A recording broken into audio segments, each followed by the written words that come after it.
me ask you this also, because everybody in LinkedIn, sometimes at one point or another, will be thinking, oh, maybe I can start my own LinkedIn group, you know? But what are some of your recommendations and guidelines when somebody's thinking about, like, hey, I want to start a LinkedIn group, and what kind of goals? Are there any no-nos, or are there any specific thing they should be thinking ahead before even starting a group? Because I think if everybody thinks of creating a group and the group is just inactive, it's just going to be like, what in the world? So any recommendations for that?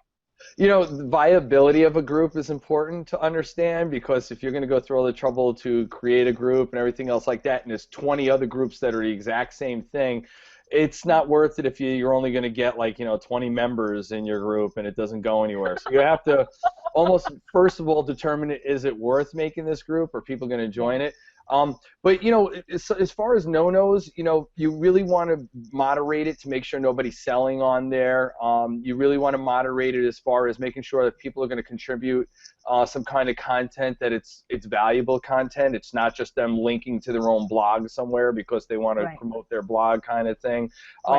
And as a moderator, you have to actually, in the beginning, you have to do a lot of seeding. Where you need to start conversations, and you need to make sure you're inviting people, and everybody's got their whole Rolodex connections on LinkedIn to invite people to it. And when you create a group, it's its own whole marketing thing. It's a little more complex than just creating it and then hoping people join. You actually have to promote it a little bit. You have to get people to join. You have to get people behind it, and then from there make sure that the content is valuable enough to keep people there, and for them to want to invite people to learn or discover.